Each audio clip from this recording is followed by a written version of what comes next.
Thanks, Arash. So it seems Monish cannot hear us. Hopefully you get to solve that issue.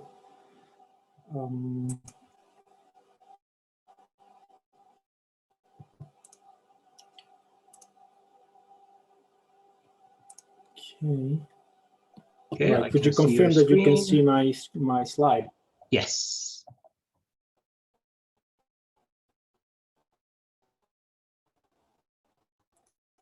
All right, I think we're good to go. All right, well, good morning, everyone. It's morning for me in Chile, good afternoon for everybody in the UK and those elsewhere in the north, I guess. Thank you for connecting to this talk. What I will be presenting today is a part of my PhD research, what I'm conducting within EPICentre and USART, the Center for Urban Sustainability and Resilience at UCL. This work is being conducted under the supervision of Professor Tiziana Razzetto and Dr. John Twig. And the topic addresses issues of social justice and its application to the case of earthquake-triggered disasters. So I'll try to make kind of a shorter presentation, hopefully to get more time in the end to have an open discussion about the concepts I will be presenting today. But I will start with the following question. What do you think of when you think about earthquakes and risk mitigation? Is it the damage? Is it the catastrophe? Or is it then the opportunity or capability of controlling damage, of including technology and developing technology? And at the same time, are you thinking about the skyline, tall, very fancy buildings, or are you thinking but more urgent things are to be done? We know that earthquakes are one of the most important natural triggers of disasters worldwide. And we also know from the literature that disasters affect disproportionately the most vulnerable sectors of society, who are overall less prepared to face the event, less able to cope with the emergency once the disaster has unfolded, and lack the capacities and resources to recover from it properly and timely. The most widespread way of coping with earthquakes is through safe, seismically designed buildings. However, extraordinary earthquakes, of course, do happen. And when they do, they trigger massive disasters, causing damage and collapse of buildings and infrastructure. As disasters happen and have enormous social impacts, an improvement to coping with earthquakes is to account for and incorporate this social vulnerability when developing housing projects. So what we are referring here, the concept we're referring here to is that of equitable seismic risk management. So in this presentation, I will be covering first some general basic concepts about disasters and the different perspectives we have to understand them. Then I will tell you about the concept of disaster justice. Later, we'll be discussing these concepts all together for the case of earthquakes with an example for the case of Chile. And finally, I will be sharing some thoughts that arise from the fieldwork I'm currently developing in Chile to see what are the limitations and the implications around these ideas, around this way of thinking in practice. To start, I want to clear out some of the concepts we will be hopefully discussing later today. And I will do so with the following illustration. So when we're talking about inequality, what we're referring to is to unequal access to opportunities overall. In this case, you can see a tilted tree is benefiting one kid more than the other. So when we talk about equality, then that implies an even distribution. In this case, we're giving the same ladder to access the fruits in the tree to both kids, neglecting how tilted the tree is and how unequally loaded the tree is in terms of its fruits, right? Then it comes the concept of equity, which works better, as equity implies customizing the tools or solutions provided, acknowledging both the inequality and the reasons for that inequality in the first place. So why this happens, and then we can somehow compensate and fix the system in a sense that provides better access. And finally, justice refers exactly to that, to what's ought to be. Justice is a normative or reference framework against which we judge our actions. We assess if what we're doing is right or wrong. The idea of justice, and in this case, we're talking about social justice, refers to fixing the system in a way that equality and equity work similarly. Social justice is different from criminal justice. It is not about applying the criminal law. It is about fairness and democracy. It is about our rights and responsibilities just by being members of society. We will come back later to these ideas for the specific case of disasters. But first, I want to start with a reminder on the basic concepts about what disasters are and are not, and how we understand them. The first thing about disasters is that disasters are not natural. And please, I invite you to go on and repeat this mantra with me in silence. If you want, you can turn on your mics. Disasters are not natural. And once again, disasters are not natural. Disasters are not technological either. Disasters are not about damage or about something we observe after an event strikes. Disasters are being conceptualized as failures of development. Disasters are socially constructed phenomena that unveil or reveal social inequalities and injustices. Disasters are processes where hazard combines with a population which is in a socially and technologically produced condition of vulnerability. And it's this interaction that leads to loss and disruption of the essential functions of society. Therefore, the disaster does not start with the shaking, with the rain, or with the volcanic eruption. The disaster starts incubating as soon as a society, we accept and allow for vulnerability to develop in the first place.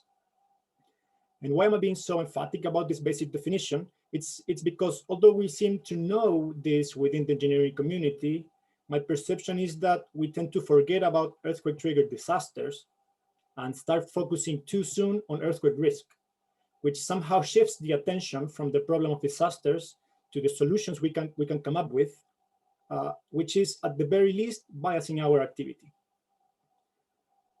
I also want to emphasize here the idea of technological production of vulnerability, as technology, which means having safe buildings, is the main way we have today to cope with earthquakes worldwide. So again, I invite you to take a few seconds to think about this. Where are we producing vulnerability from a technical or technological perspective? Do you have any ideas? Anyone wants to share a thought?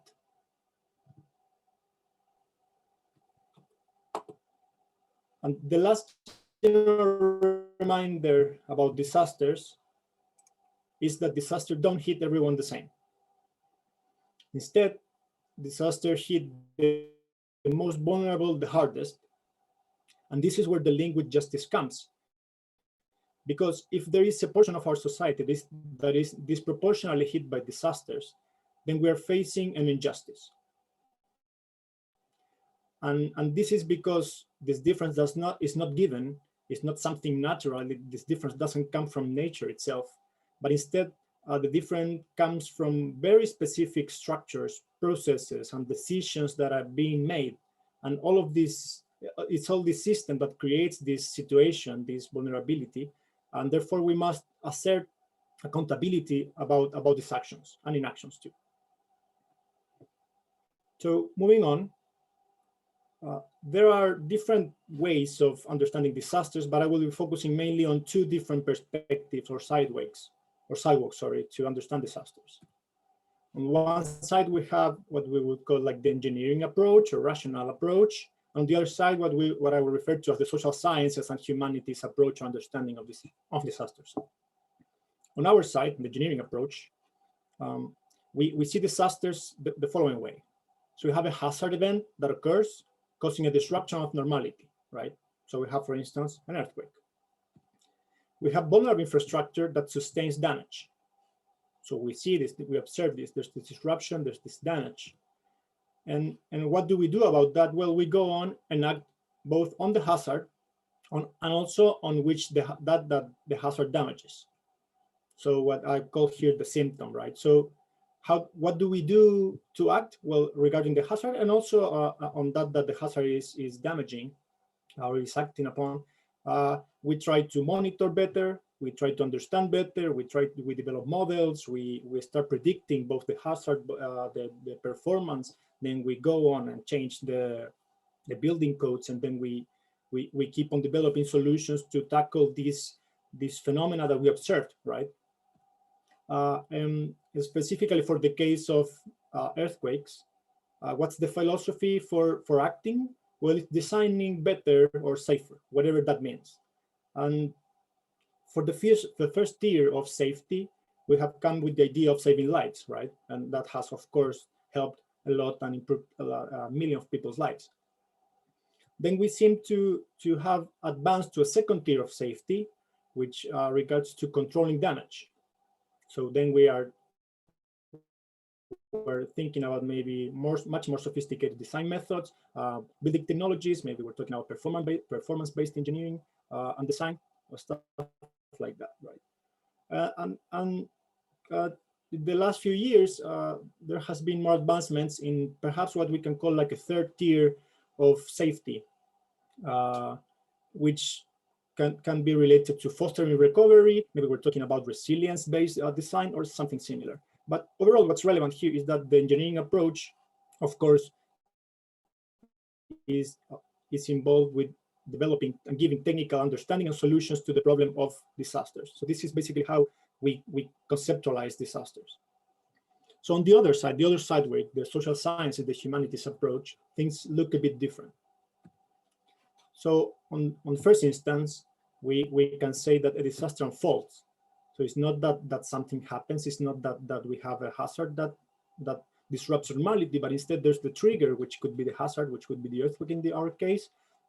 And then the disaster unfolds. And what we see is that the disaster itself unveils the underlying structures of society. So what we see is that the vulnerable population is disproportionately affected overall. So what do we do about that? Well, because we saw that the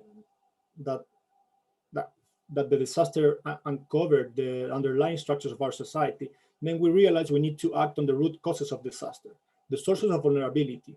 So what I would call here is the disease, right? So we don't act on what we saw, we act on the reason why that happened. And the reason why the disaster unfolded is both physical and social, right? So it's not only about saying, okay, there's damage, let's cope with damage. You say, okay, there's damage and there's people that's being disproportionately affected. And why is that happening? Because society is structured in a way that creates that vulnerability in the first place. So then we go on and we act on the root causes of disaster. And what's the philosophy behind that? Well, then we go and we develop transversal bottom-up capacities across society. And then we embed disaster risk reduction into development strategies. So it's not only about making like a sectorial demand, a sectorial approach to disasters, to damage, to risk. Instead, we say, this is like it's a sign that as a society we're failing. And then what we have to do is basically change things deeply from the root. So instead of technical solutions, unlike the engineering approach, we're talking here about socio-political solutions. And there are, of course, many drawbacks in both approaches, but the main drawback, I would say, of the engineering approach to disasters is that it is fundamentally flawed, as it does not really tackle the root causes of disasters that are manifesting in practice as social vulnerability. So these are somehow bad news for us all, right, engineers, as it seems that we have not been doing things wrong, but we have been approaching things from a flawed paradigm. It's flawed from conception. And now acknowledging this limitation is always useful because that keeps us humble, right? So if we always come back to acknowledging that we're only looking at the symptoms, then we're also giving more space for a conversation, a wider open conversation about what's then the root problem. On the other sidewalk, the main problem with the social sciences and humanities approach is that, well, we see this problem, which somehow seems to be not that terrible or that large, but we transform it into much, much bigger one, right? So we had what was only, like, let's say, just a disaster, but now we have understood that, where this comes from, and that we have conceptualized it a bit differently. And now we realize we have to go on and change our development model, overcome poverty. We have to redefine sustainable development. We have to redefine the way we relate with nature. And this is such a monumental task. Like, how do we even begin with that? And who is even ready to have that conversation in the first place? How do we go from talking about disasters and then talking about overcoming basically everything and changing the way we develop as a society? So we could actually be aiming correctly and then fall a bit short on how to do it, right? So as engineers, perhaps we're very practical and we see these ideas very interesting, but then we see, this is leading us nowhere. So let's try to address what we can actually do. It makes total sense. And conceptually, the difference looks a bit like this. So this is what's called the topology of risk, presented in the United Nations Office for Disaster Risk Reduction report, the Global Assessment Report, GARD 2019 edition. And the topology of risk identifies basically 3 levels of depth in risk. So at the first level, we see the realization of risk. And then we see that something like infrastructure fails, we have like a financial collapse, food insecurity, right? We see that basically these are like the first things we see when we're talking about risk. Then we have like the context. So maybe this takes us to a place we better understand. We're talking about hazard, exposure, and vulnerability. But in the end, all of this is driven by poverty, but the way we relate to society, our extractivist model, and so on. And these are the different levels where both like the engineering paradigm and the social sciences and humanities approach are working. So that's a bit different, right? So there's a difference, a conceptual difference in depth, in a sense, and of course in practicality. So one can actually be more practical and the other one is more conceptual and harder to grasp in a sense. Now, one thing is understanding disasters, and we have, as I have presented, like at least 2 very different approaches to that. And a very different one is actually acting about disasters. And we do not act upon disasters. What we do is that we tackle disaster risk. And what is disaster risk? Conceptually, a combination of hazard, vulnerability, and coping capacities. And this is like a very, very vague, basic definition that I would say makes us engineers a bit more comfortable, because if it's conceptualized like this in this equation, then we see something that we can actually start like chewing, right? And we can start doing something about this. And it looks something like something that we can actually address. But then we say, okay, how do we quantify this? And how do we quantify disaster risk? So what is a disaster? And then we go back to that discussion, right? And how do we quantify coping capacity? So, okay, let's try to make things a bit simpler. And let's worry exclusively about the physical side of things, right? So we go to a slightly different expression, a bit simpler, that says basically, yes, risk is exposure times vulnerability times hazard. And yes, this one works much better. So then we see this and then we rewrite it. We put some Greek in it. We add a couple of symbols. We can actually do something with this. And now we realize this looks like something we can do. It's something we know how to do, and this is wonderful. The community has achieved so many great things just by conceptualizing risk this way, and keeps on advancing incredibly in this direction. But what I want to highlight here is one very, very simple thing, and is that even though these conceptualizations about disaster risk and risk are different, there is at least one thing that everyone agrees, but from the engineering community, from social sciences, from the humanities, and that is that both in both sidewalks and both streams, paradigms of understanding, the factor that explains it all, or most of it at least, if everything else is the same, is vulnerability. And yes, we're talking about very different things from social sciences, from engineering. When we say vulnerability, we're talking about completely different things, and there's always a problem, right? Because we struggle a lot. We cannot really agree on a definition. We don't know how to quantify it, how to incorporate it in our models, and so on. But at least we are agreeing on this, that vulnerability is the factor that can explain the different disaster outcomes across society. And that I would stress that should be our starting point in any interdisciplinary conversation about disaster, about risk, if we're even having those conversations anyways. So what I'll do now is that I'll combine these ideas behind disasters and social justice. And we'll do that talking about disaster justice. The concept of disaster justice was coined in 2010 by a legal scholar called Robert Berchik, after he observed and analyzed the unevenly distributed impacts of Hurricane Katrina in the US. He applied concepts of social justice to the context of environmental disasters specifically.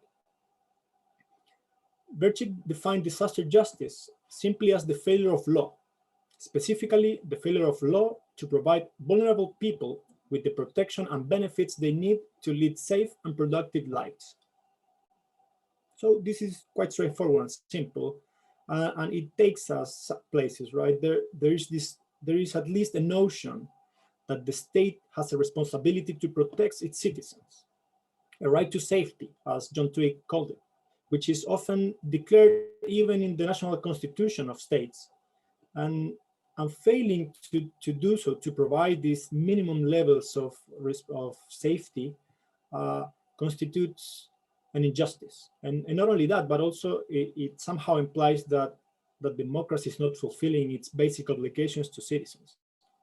So there's like this very deep conceptual shortcoming, right? And how does this work then? So injustice basically exists because there's someone to blame, there's an agent, someone to be held accountable for, right? And in the case of environmental hazards and disasters, the agent is the state. And the state will be held accountable or will be responsible of all of this through risk governance, which refers to both the actions and inactions that the state's institutions perform or not actually addressing and managing risk. So we have here the state, right? They have this responsibility, this system for governance, all these institutions, a very complicated, a complex system of laws and people and whatsoever. And then on the other side, then we have the aggrieved party, the recipient of injustices, which would be specific portions of society in our case. So in this context, justice is related to the access that these citizens have to interact with this governance system, to hold it accountable, to make claims through it, to pursue the fair redistribution of resources, and to demand more democratic and more representative participation in all the decision-making processes associated with disaster risk reduction. In practice, we see the manifestation of disaster injustices as vulnerability, specifically as social vulnerability, but also consider that physical vulnerability is also political, as it's related to the enforcement of the existence and enforcement of building codes and so on, right? So vulnerability is basically a direct result of faulty risk governance, which leaves a portion of society more exposed and less prepared to withstand and recover from hazard events. And that's both in the social and the physical dimension of vulnerability. Disaster justice claims fall within three different dimensions. The first one is the sources of uneven distribution of disaster vulnerability and risk. So what are the different vulnerabilities and what's the different risk across society and why do we have them, right? So we can map them and we can make these beautiful color maps and we can actually say, okay, you know, this is how vulnerability and risk are distributed in our specific case.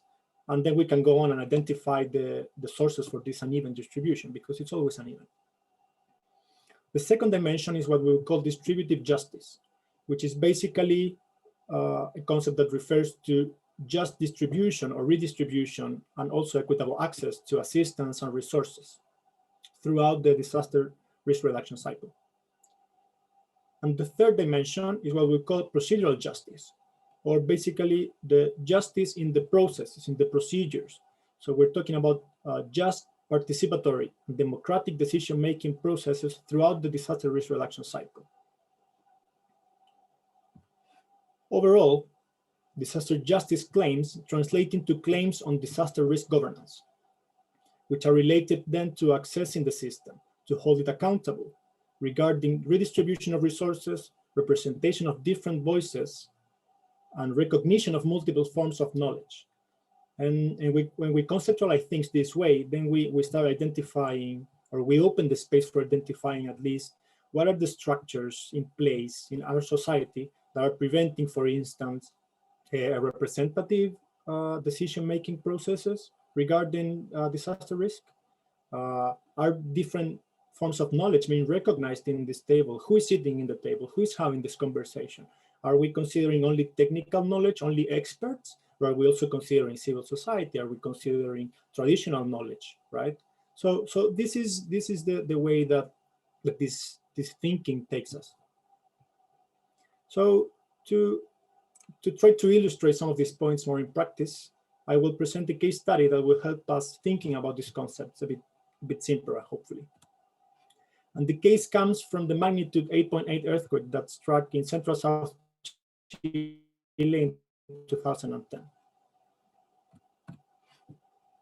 Población 26 de Septiembre was a social housing complex that was very, very poorly built in the early 90s. This was a time where there was a huge housing deficit in Chile.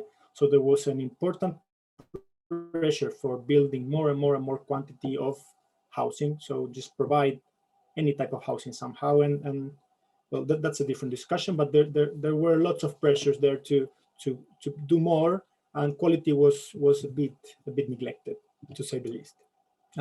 This complex consisted of 28 three-story high masonry buildings with a total of 339 flats, which by the time of the earthquake accommodated more than 500 families. So you can start thinking about the overcrowding of the situation, right? This complex suffered widespread, very severe structural damage with the earthquake, which included the collapse of the ground floor of one of the buildings, which you can see on the bottom right picture, right? So first, look that staircase that you see was actually connected to the wall you see on the side. So that moved like it was around 2 or 3 meters. And you can see there a two-story high structure, which was actually 3. So what you see there was the collapse of the ground floor of the buildings, of one of these buildings. And that actually caused the death of 2 people who, because of their health conditions, were just not able to evacuate. And also remember or consider that the earthquake struck at 3:30 a.m. So it wasn't very easy to kind of react and move at the time. Now, the generalized damage and collapse of the structures were later attributed to soft soils in one sense, but mainly to the horrible negligence from part of the municipality that was issuing the construction permits and was supposed to be controlling construction quality, which clearly didn't happen, and also on the construction company. So note, for instance, on the top right image, how the hollow concrete blocks were not filled with grout, but instead with cement paper bags. So this says a lot about a lot of things, corruption, and how basically it's just about mocking people, right? So we go on, we build this, it's social housing, so we don't really care if it's very well built. We just do what the basics, and that's it, right? So then an earthquake comes, and in Chile, there's always an earthquake coming, so you will always have an earthquake. And this happens, right? So how can we address this stuff properly? Now, I don't have much time to convey the sensation of the dwellers of the complex, but hopefully the following quote helps. These flats, we paid them with a lot of sacrifice. 8 years they gave us to pay for this house. We paid it to serve you. For what? For it to rip apart? One broke her butt off to have a dignified house. And what good was that? What good was putting ceramic to stucco the inside, make them look good? What was the use? Imagine, they even the desires for what? To die. This quote comes actually from one of the dwellers of the complex, who was the sister of the 2 deceased in the disaster. Now, this case is further explained and detailed in other publications I have, so I can give you that. But long story short, the complex was demolished and rebuilt. And the new complex, which replaced Población 26 de Septiembre, was named Villa Nueva Paniagüe, and was overall a big improvement in the quality of life of dwellers. So we go then now to the technicalities of this situation. Well, the project was built in the same location, which considered the history of the community, which is important, right? So we didn't have to face people fleeing or being located somewhere else. It also reduced the number of buildings from 28 to 8, and the number of flats from 339 to 192, so around half, which addressed the overcrowding. And it's very important, of course. What's very relevant here for this discussion is that the new complex was seismically safer, as it included seismic protection technology. And this was extremely, extremely rare, and still is, in residential structures, and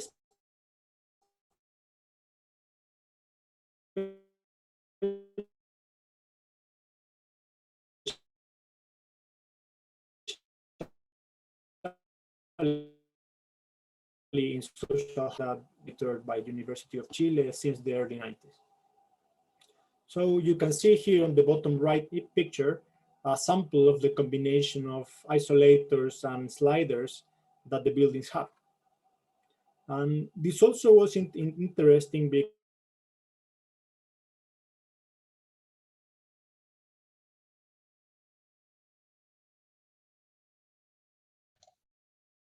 okay, Felipe, I think we're having some connection issues. I think the best solution is if you turn off your camera, that hopefully will fix it. Okay. And if you can share your screen. How long ago did I crash though?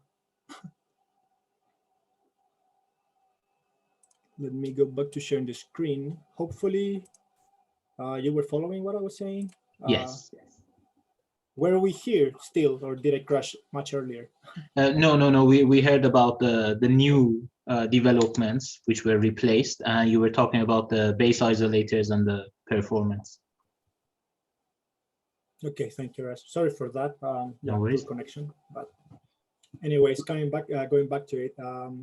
So yes, we have seismic protection technology, which is very rare, still is, and for social housing it's even worse, right?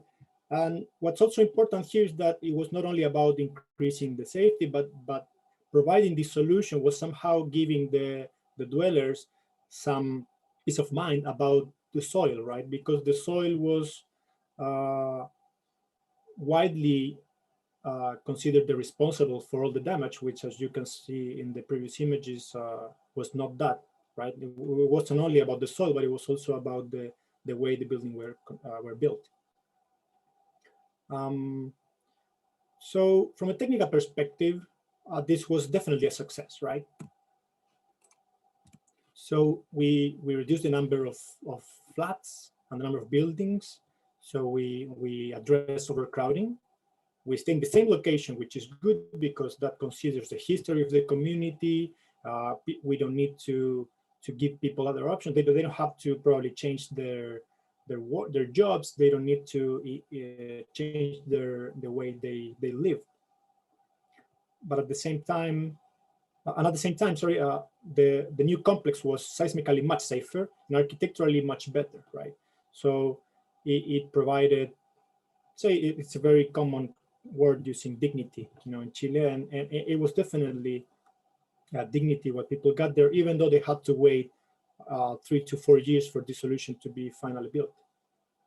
Now, this is like part of the success story, but what if we look at it from a different perspective? And well, we went from, again, 339 to 192 flats. So yes, we addressed overcrowding, but what do we do with the almost 150 flats that we don't have here? So this is Chile. This is not a country where social housing is something that you can kind of remove and nothing happens, right? So what do we do with all these people? Where do we put them? So we deal with overcrowding, but then we created an additional problem that we need 150 more flats that are going to be built somewhere else, with probably not seismically safer, probably not architecturally better, right? So then it's like the two sides of the coin. Then we have this amazing technology, but there are no seismic protection system, maintenance plan, and budget. So what happens with social housing in Chile is that they're developed by the state and sold to the owners at a very, let's say, subsidized rate, but then they become privately owned. And because of that, then the state cannot really assign a budget to it and cannot be kind of in charge of anything there. So we have this technology, but we don't have like either the budget or the knowledge to maintain them, right? So what happens when the next earthquake strikes, and then the isolator takes all the formations, but then what do we do if we have to replace it? And that's not very clear. Hopefully that hasn't happened yet. There have been smaller earthquakes, or small for Chilean scales at least, and there had been no checkups about the condition of the isolator. So once we went there, we visited with the company that designed them, and they were actually kind of making an inspection. So who came to inspect these for the past earthquake? Yeah, nobody, but everything is working fine. So then you see like these smaller issues that are not that small that arise on the side. And then also, as I said, this did not become a standard, but instead of an exception. So it's hard to look at it as a success story, maybe, because then you see if this was so successful, why didn't we replicate it? And it's not really clear why and how, right? And there are two main questions I want to raise here and briefly discuss. And it's like, first of all, then who are the winners and the losers of all this process? So are the winners those that stayed because they came to or they stayed because they waited longer, but they got to a better complex, better housing? And if that's the case, then if there are winners, then we have losers somewhere else. And so we come here, we see we see this disaster unfolding.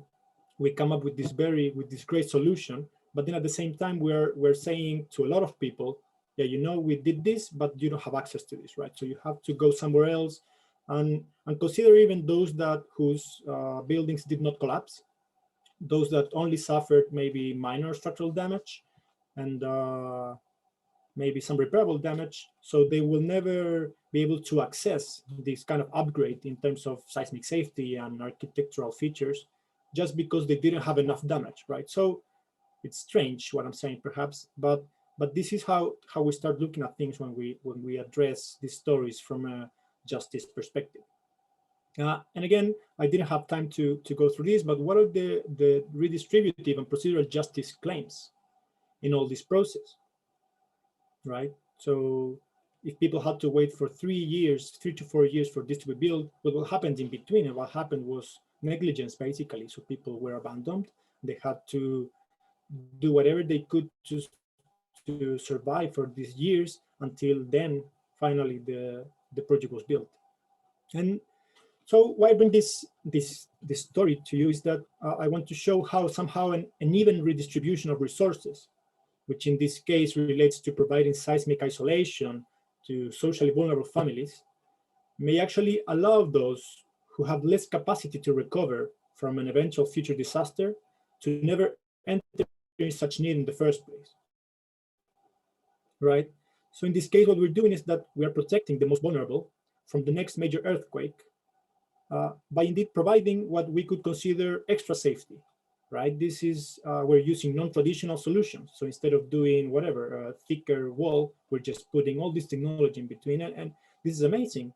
So why don't we do it, right? So why this did not become like the standard of giving more safety to those that can actually not afford to live a disaster because they will never be able to recover from it.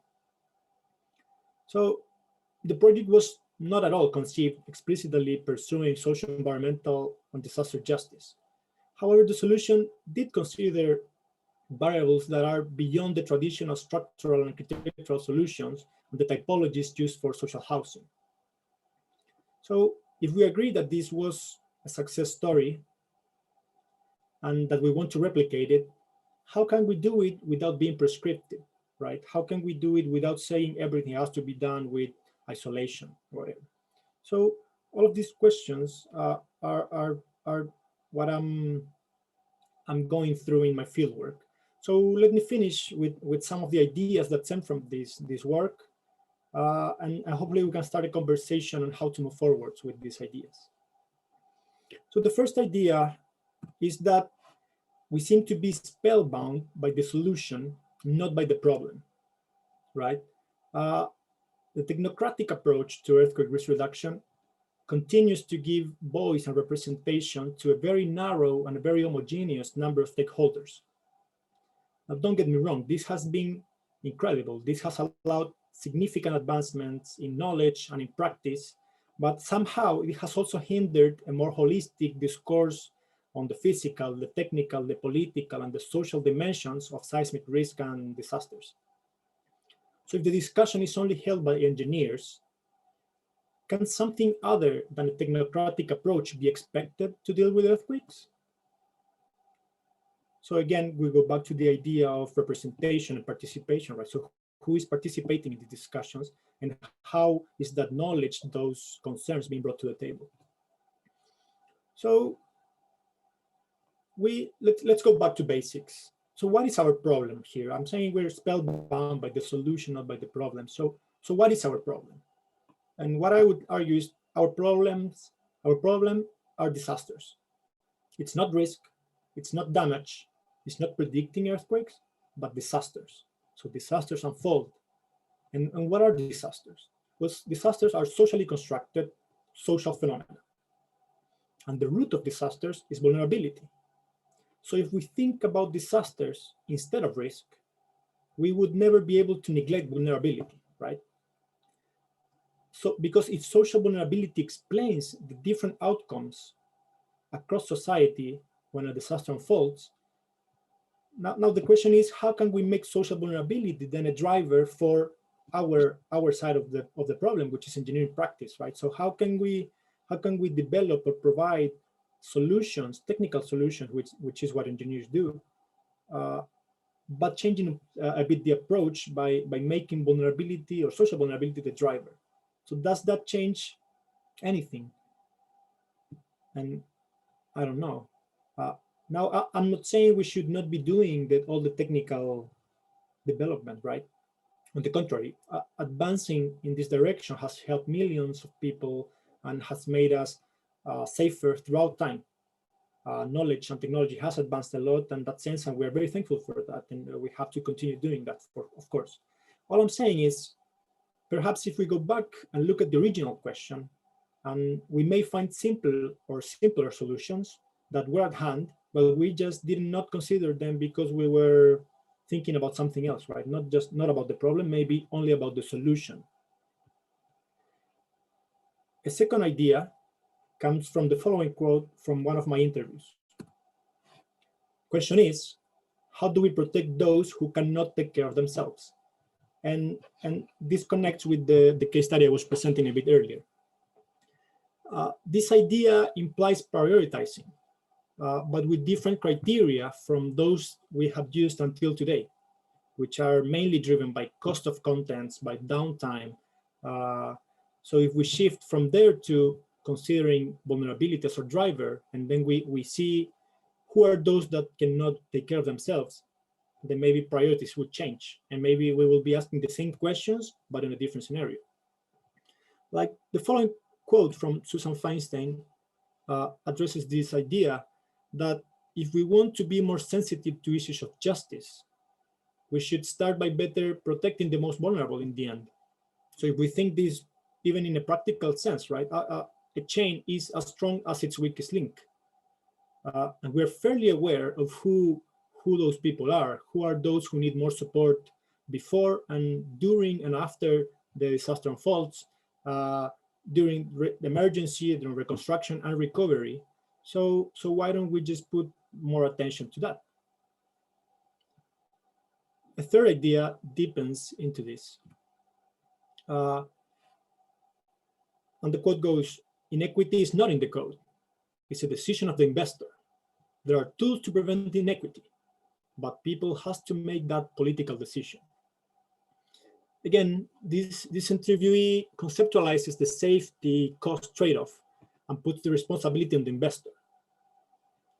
Again, this idea is clearer in industrial projects, perhaps. The concept of business continuity is installed in that community for longer, and especially and special, very expensive structures are built with lots of thinking, lots of technology, because we're preventing those special structures to interrupt their functioning during and after a very, very large event.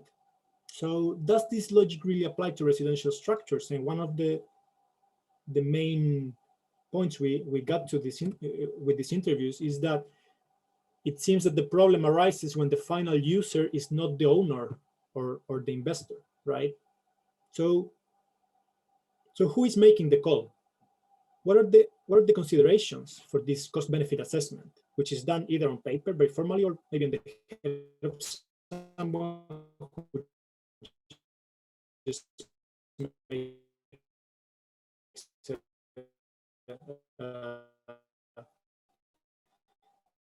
good decision.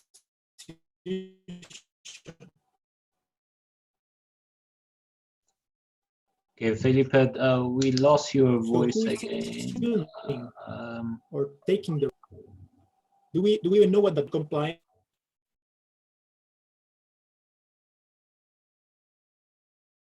Okay, do you hear me now better? Yes, yeah, I think your internet connection is not stable anymore. So are we coming to a conclusion here, or do you have still? No, I still have a bit. I'll rush it. I'm sorry for my connection. Yeah, there's anything I can do about that. Okay, I'll try to close it, so I'll skip some stuff, but I'll try to connect this and just go back to the idea of technological production of vulnerability, which I can relate with damage, right? So damage is a fundamental part of the design philosophy, yet the Chilean society's expectation is not allowing damage anymore since 2010. So we see here in these quotes from engineers, people involved in code development. So we say, you know, in the code, we are saying that we will have damage, but we have to acknowledge that and give a solution. So engineers, people behind the codes know what's going to happen, but it seems that that's never really communicated properly. So that's not addressed by perhaps the political stakeholders that take the problem later. So there's this sensation that no damage is the standard, so practice should move towards that end. But at the same time, it seems that at least in Chile, we have somehow achieved this resilient or no damage design, because performance kind of shows that way, but we cannot really express that in the code because we cannot back it up legally. So there's also this discussion of how do we change the code? How do we raise the minimums? How do we say, let's design for no damage, but then an earthquake comes, and again, in Chile, an earthquake will come always, or whatever, every 20 years, every 30 years, we'll have a huge one. And so because we know that, how can we kind of raise the minimums for practice, but how can we kind of cover ourselves legally for later, for all this what arises, right? And to close the presentation, I want to leave you with the following takeaway messages. Moving beyond technological fixes, I believe, requires a paradigmatic shift, and addressing seismic safety and risk mitigation from a social justice perspective inevitably puts people under vulnerability first. Perhaps solutions will not change in practice, but the way we apply them may shift. We have to go from seismic safety, equality to equity. One-size-fits-all solutions, which what we call equality, neglects the differences across society. For instance, disaster vulnerability. We have to shift from solving technicalities, from designing buildings, which is a technological problem, to tackle disasters, which are social problems. So if we don't forget we're dealing with disasters in the first place, we won't forget to account for vulnerability, whatever that means later in practice. But to me, the key is that we don't forget or neglect that the issue are disasters and not risk. Finally, accounting for people's vulnerability in the infrastructure, and I think this is one of the most relevant takeaway messages, is that if we make vulnerability at the core of our discussion, then that opens the space for a more holistic, interdisciplinary understanding and approach to seismic safety. And to me, this is one of the most important things, because if we go back again to what I said at the beginning, is that if we agree that vulnerability is where we should be focusing, then maybe we should open the floor for a wider discussion around vulnerability, how that can impact practice. And to finish, I would like to return to this illustration. So if we know, if this is how inequality looks like, and if codes are means of providing equal safety to all, the question is, how can we use the concept of equity to achieve a more just scenario? And with this idea, I will finish, and hopefully we have still a few minutes. I'm happy to stay a bit longer for a conversation about what I just presented. Thanks. Perfect. Thank you very much. Very interesting conclusion, specifically bringing that demonstration and relating it to the very sad case study of Chile that you discussed. As always, the floor is open for anyone who has any questions. You can raise your hand, unmute yourself, or you can type it in the chat and I will read it aloud. I for sure agree with Felipe that disasters are not natural. It's the hazard which is natural, and the disasters are caused by us. It's not the earthquake which kills people, it's the structures that we design which kills people. Felipe, you mentioned some case studies, which some of them were successful, some of them were not. But is there any, let's say, case study which was justice and just currently any case study that an earthquake has happened and equally everyone was happy at the end? Yeah, what do you think about that? I would say no, right? Do you think we will ever reach to that point? I think justice is about what's ought to be. It's a normative framework. Again, it's a reference, and it's something that keeps us walking, right? So I think we can always do better. Now, the question is, how do we do it? And have we done it so far? Well, a bit yes, a bit no, right? So if we go through different case studies, then we would think there are certain components of what has been done that could be considered just or unjust.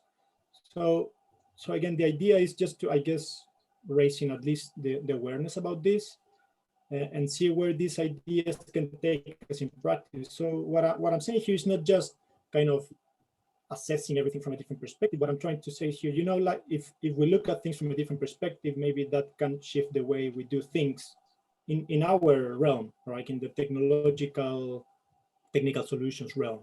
And yeah, to come back to your question, is like, have we done it somewhere? Yeah, I guess, you know, like this example of giving in the end, like a very, very seismically safe house to vulnerable people, that's definitely the way. Now, the question is, was that extremely successful? Well, not really, you know, like it wasn't, for instance, the dimension of procedural justice was never a problem, was never considered in that discussion. This was just like a project that was actually proposed by a company that's related to a university. And they said, you know what, like we do seismic protection devices, we do these technologies, so let's apply this for social housing. And it was like their proposal, and this was actually very well received. Now the question is, who's pushing for these changes? Is this just like a company because this is what they do, so they start like innovating? Or should the state come up with these solutions? Can the state actually do non-traditional things? So that's also another question.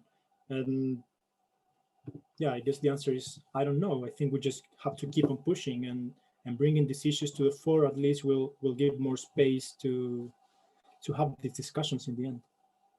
Yeah, for sure. And then the financial factors are, I'm sure, is a great player in this case. One thing is, I'm sure you know about the Sendai framework from the United Nations disaster risk reduction. Any of these have been mentioned in that as well? Have they considered these in it? You're referring like to Sendai framework? as well as the, let's say, the disaster reduction in terms of structures, in terms of justice as well?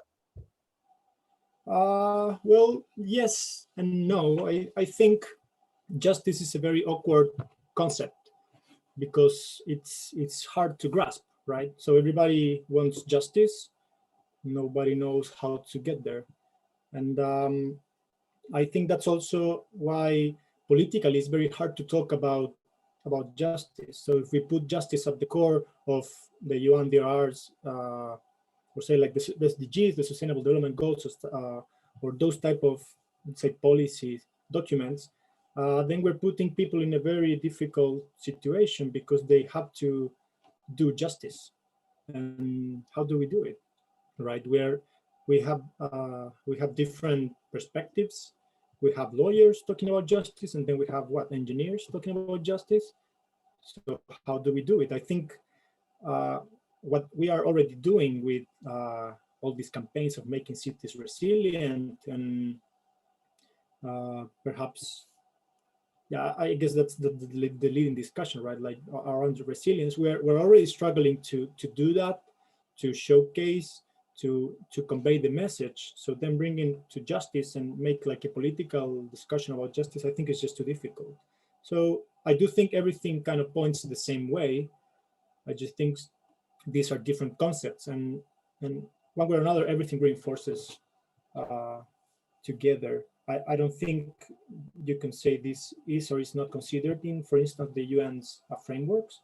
I would say they are, but it's just a different take on what we're saying. Again, we're all saying the same. So I guess what I'm doing here is just highlighting a different perspective around that. Yeah, the points might be different. Andrew has a very similar question as well. He's asking, as for application, have you looked at the GEM social indices and resilience frameworks? Do you feel they can be improved?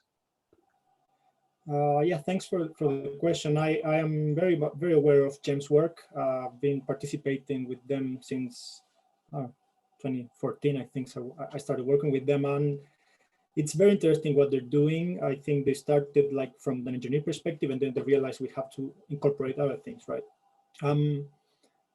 I think when we start quantifying vulnerability, things get trapped a bit. It's hard to have the discussion, and at the same time, if we don't quantify it, we cannot input it in our models, right? Because that's how we address things with the engineering community. So again, the question is, I mean, yes, what they're doing is great, and I think quantifying things is always good for creating evidence, for making people aware that there are differences, and just highlighting that and showcasing that is already an advancement. Do I feel they can be improved? Well, yes, everything can be improved for sure. I'm not sure if this framework would kind of contribute to that, but I think this way of thinking can make the people at the top, when all these discussions about how to develop what the solutions GEM is doing, is maybe we can shift them, right? I would say today, GEM's approach is driven by the engineering, the physical sciences, and social vulnerability is something that is going to be incorporated, which makes total sense. But then if you look how many people are involved in the social vulnerability side of GEM's work, I remember back then there used to be one person, and you have, well, like 10, 20 scientists working in hazard and in physical vulnerability. So I think it has to do also with the emphasis. But definitely what they're doing is an advancement. And yes, we have to be aware of that and try to contribute to that. Maybe quantifying, definitely quantifying is one way of doing things. And then what else can we do? Because, and I finish with this, like if we start talking about quantifying everything, so come up with indices and everything else, then we lose half of the people in that conversation, right? So people that, for instance, don't think that quantifying like a social phenomenon can be done, then we will never have a discussion with them. So I believe at least bringing like maybe simplifying the discussion and talking about concepts like justice can help that discussion rather than lose the interest of people in between. True. Roberto, I saw that you raised your hand, but if you still have a question, you're more than welcome to ask. Nefis, yes, the presentation is recorded, and if Felipe agrees, it will be shared on EPICentre's YouTube channel. I know that there is a perfect. Thank you very much. There is another presentation currently at Secret from the GEM guys. So if people want to attend that, you're more than welcome. If there is no other question, we are well after 1 o'clock. So yeah, Felipe, thank you very much again for joining us today and sharing very interesting points, which at least I haven't looked at it so far. Our next session will be next week. It will be on disaster resilience analysis of civil engineering systems using Bayesian networks by Dr. Jeon Beal. I can see another chat as well. Yashwini has asked a question. Felipe, if you can answer the last question as well.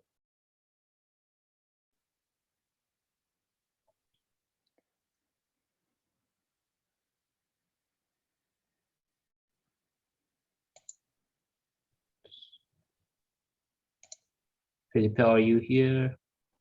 Yeah, so I was going to apologize for crashing and I crashed.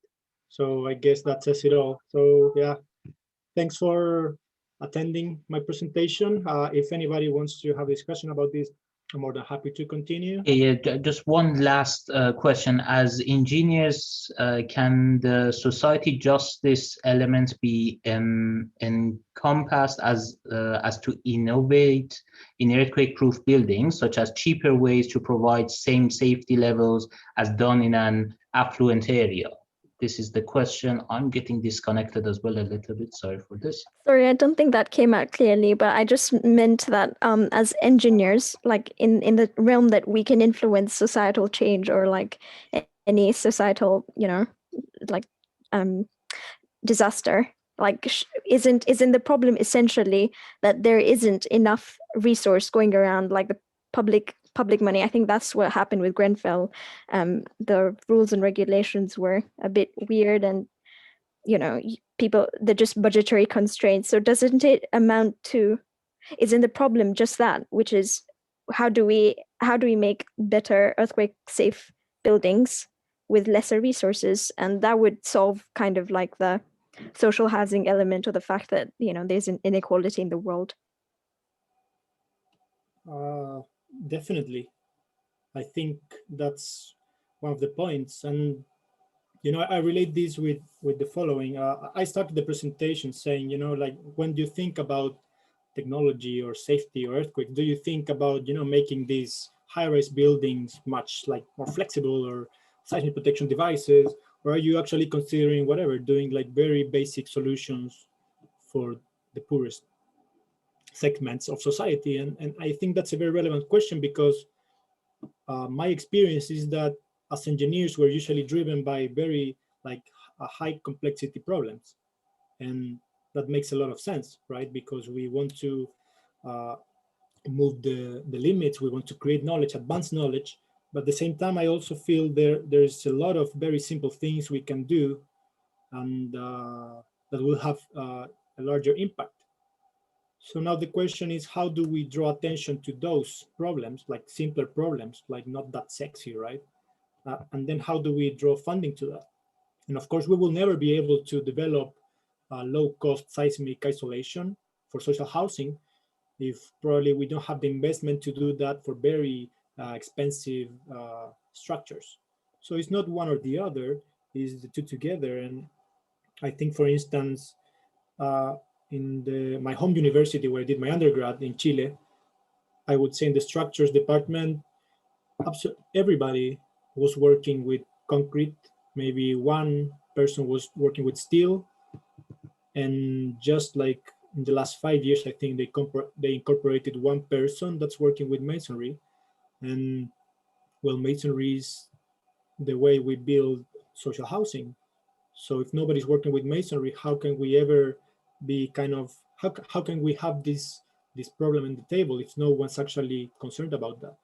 So it has to do with representation, right? So if only very high-tech engineers are having the conversation, then I think it's very likely that we will never have this issue raised in the first place. So I think this is where representation comes, participation, and throughout the decision-making processes across or in all the stages of the disaster risk reduction cycle. I don't know if that addresses your point or not. Yes, it does. Thank you so much. This was a nice presentation. Perfect.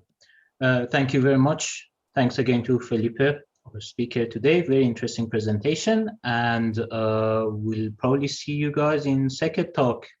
Thank you, Felipe, again, and see you later. Thank you, Arash. Thanks, everybody. Goodbye. Thank you. Bye.